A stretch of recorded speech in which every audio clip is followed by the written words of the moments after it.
agora vamos ao Teatro Tucarena conferir a peça Se Fosse Fácil, Não Teria Graça, do ator Nando Bolognese, gente. Esse é considerado o primeiro espetáculo Sit Down Tragedy que está em cartaz no Tucarena, um espetáculo imperdível. O ator, ele conta um pouco uma doença degenerativa que ele tem e ele conta como que foi descobrir e conviver com tudo isso. Quer saber mais? Você vai conferir agora aqui no programa Cinecultura. Roda pra nós!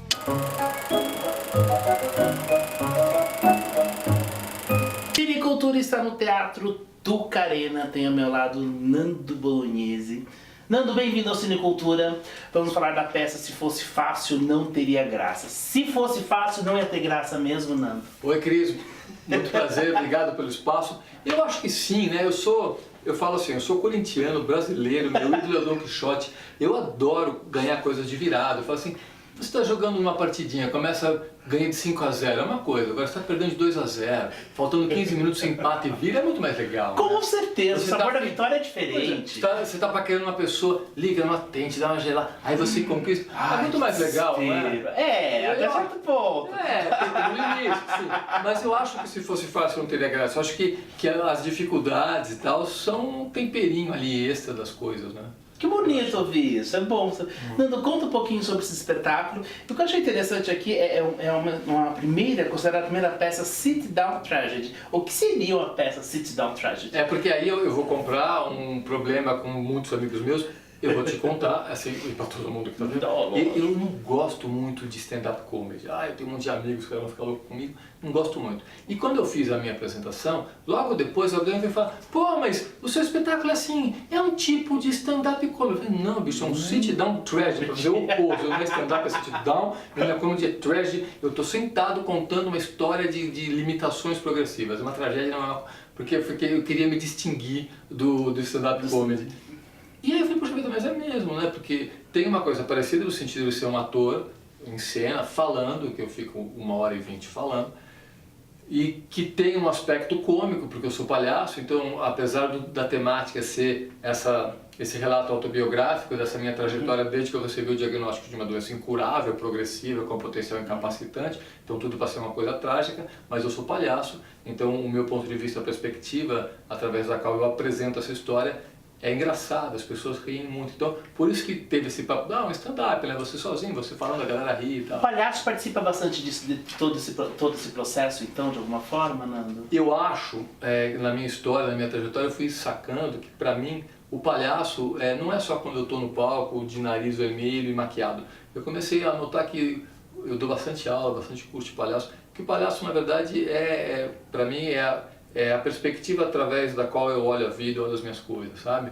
Eu acho então que eu sou palhaço 24 horas por dia. Agora eu não estou com o meu nariz, mas eu acho que eu acabo tendo alma de palhaço dentro dessa perspectiva que eu vejo o palhaço como alguém um arquétipo que é capaz de olhar para as coisas com um olhar diferente do olhar ordinário.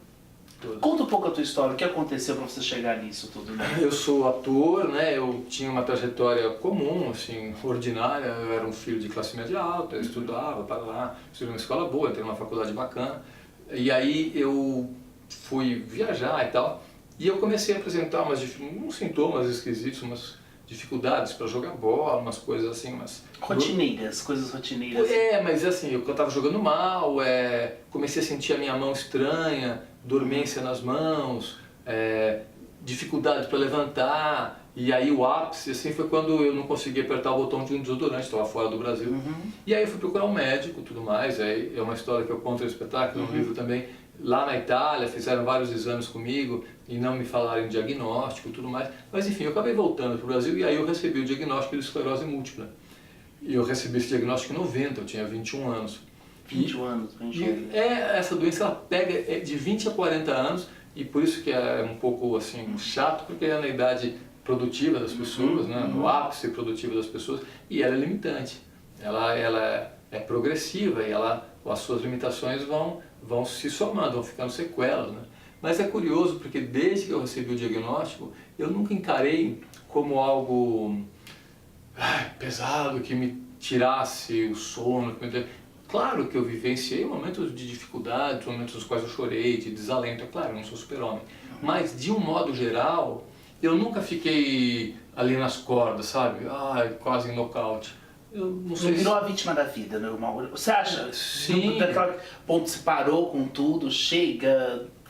Então, de novo, acho que tem a ver com o palhaço, entendeu? É isso que eu ia te falar, o palhaço tá bem vivo nisso tudo, né? Tem a ver com o palhaço no sentido de você não ficar se levando a sério, entendeu? De você rir das coisas, de você enxergar a graça que as coisas têm.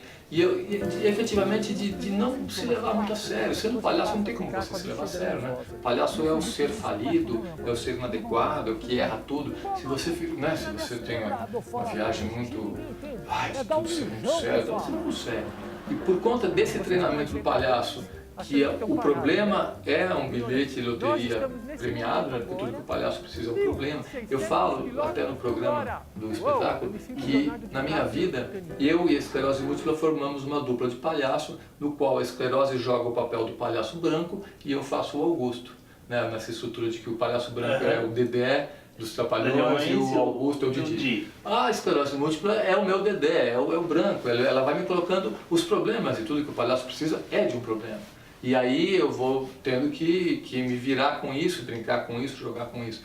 Então o palhaço para mim está o tempo todo e é essa visão que faz a distinção da minha história. E como que é trazer isso em cena, trazer para o público, de alguma como que foi trabalhar com esse texto? Porque a direção é sua, a autoria é sua e você também interpreta. Como que é trazer isso para o palco?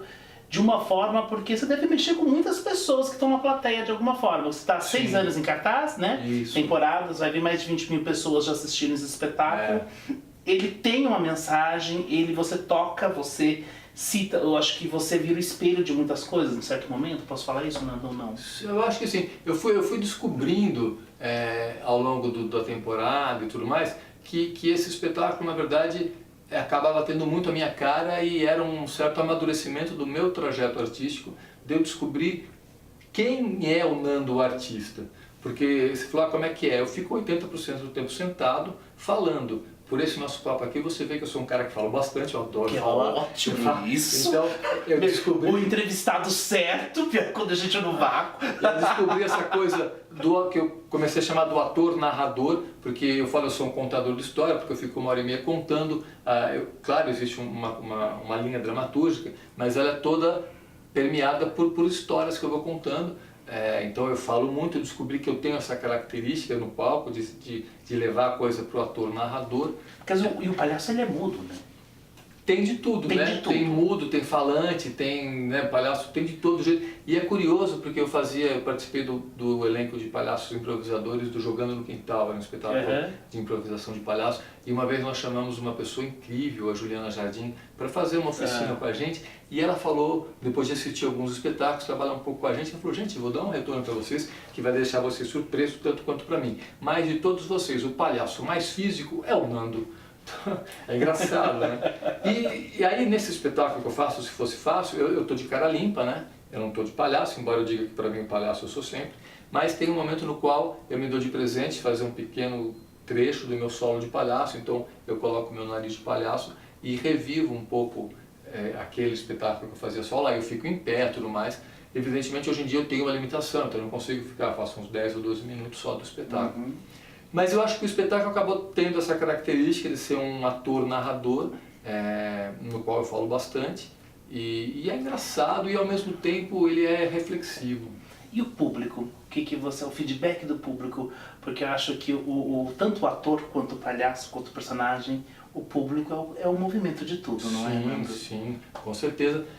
E eu tenho um retorno muito bacana, já estando tanto tempo fazendo espetáculo, em cartaz, em festivais, em viagem e tal, é um barato porque eu já meio que tenho mapeado a reação do público ao longo do espetáculo. Eu já sei, eu falei, agora daqui a pouco eu vou começar a ouvir funga-funga do pessoal chorando, eu já sei que vai ter esse momento. Tem piadas que eu sei que elas são, assim, não falha nunca, ali o pessoal vai gargalhar. Aqui tem lugares que às vezes aplaudem, assim, hoje você já fica com ele todo mapeado, mas apesar disso eu tenho surpresas, apesar disso, de ter pessoas que olhando na plateia acho que ela está com uma cara de quem não está gostando, que está meio entediada, e quando acaba o espetáculo ela vem falar comigo no camarim, me abraça, fala que foi incrível. Então eu ainda me surpreendo, isso é muito bacana. mas depois de tanto tempo você já tem aquele desenho. E eu recebo depoimentos muito fortes, muito impactantes quando acaba o espetáculo, depois também por e-mail, por WhatsApp e tal, de pessoas dizendo de que maneira o espetáculo tocou essas pessoas. E sempre é uma coisa para mim muito prazerosa, porque eu percebo que de algum modo o espetáculo transformou as pessoas. E essa era o meu sonho, o meu objetivo quando eu comecei a estudar teatro, fazer EAD e tal. Eu pensava comigo, puxa, um dia eu quero fazer um espetáculo no qual as pessoas chorem e riam e que elas saiam transformadas. E quando eu tinha praticamente abandonado os palcos por conta da minha dificuldade, acabei voltando nesse solo e falei, agora eu realizei. As pessoas choram, riem e saem transformadas. Já encontrou casos de pessoas que também têm esclerose, que venham falar com você, Sim. Esse ponto, esse equilíbrio às vezes que é? Sim, tem várias já pessoas com esclerose que assistem o espetáculo e depois vem conversar comigo também, falando, poxa, que bacana, você falou tudo que eu queria dizer, eu me identifico completamente com essa sua perspectiva, eu tenho trocas bem legais. E isso que eu falei, não é só de esclerose, né? Tem N casos, eu estou falando de dificuldade, todo mundo tem, né, na vida. Uma depressão, que é uma dificuldade séria também, né? Hoje é algo tão... Nando, eu vou falar um pouco do livro, Palhaço na Boca do Vulcão. Isso. Como um palhaço na boca do vulcão? Conta pra nós esse trabalho aqui. Essa daí também é uma narrativa autobiográfica, só que é um outro suporte, é um livro, então permite outro tipo de abordagem, então as histórias são mais longas, tem mais espaço para reflexões do que no espetáculo. E A Boca do Vulcão é uma passagem bem forte, bem impactante, que foi simbólica para mim, foi uma experiência que um ou 2 meses depois de vivida, eu tive um insight de que talvez a esclerose múltipla pudesse ser na minha vida algo parecido com a experiência que eu vivi na boca de um vulcão, quando eu estava viajando nesse 1 ano fora, que eu assisti uma microerupção ali na boca do vulcão. E eu fiquei muito impactado, né? Porque, poxa vida, você vê uma... Quantas pessoas veem isso, né? Pois e eu estava sozinho ali, e aquilo me deu uma sensação muito grande de pequenez, de desproporção de força e tamanho entre mim e todo o resto. Me deu uma sensação de impotência, de vulnerabilidade, de desimportância de mim mesmo. E um dia que eu tive uma crise que me dificultou muito a marcha e tal, falei, pô, eu não estou dando a menor pelota para essa doença, mas talvez ela possa ser na minha vida algo tão desconcertante quanto aquela experiência da boca do vulcão. Então ficou para mim esse paralelo, e aí quando eu escrevi o livro eu quis colocar essa... Aí quando a pessoa vai ler, ela entende o que é. Estou muito curioso para ler. E para encontrar esse livro, como que faz? Esse livro é vendido nas melhores livrarias, não? E vendido, então, eles estão nas livrarias, dá para se comprar pela internet, pelas principais livrarias, dá para comprar pela editora, né, que é Grua Livros. E dá para comprar no espetáculo também? Quando acaba o espetáculo também, aí a gente faz o venda lá em cima, no saguão, e depois eu autografo as pessoas que querem. E é um momento muito gostoso para mim, porque quando as pessoas vêm trazer o livro, é justamente quando nós conversamos e eu ouço esses relatos aos quais eu me referi. De falar que transformou a vida, é na hora de autografar o livro, é um momento que eu adoro, é um momento que eu me divirto muito. Tem que vir aqui ao Teatro Tucarena, não é, Nando? Isso, eu vou ficar até o dia 26 de maio. 26 de maio. Sextas e sábados às 9 da noite e domingo às 7 da noite. Maravilha, Nando. Muito obrigado. Obrigado, foi um prazer conversar com vocês. Valeu.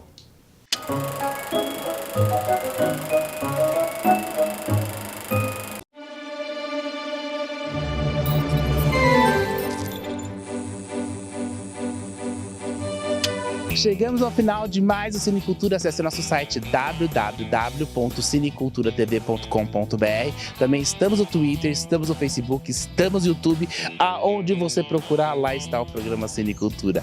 Um grande beijo e até a semana que vem.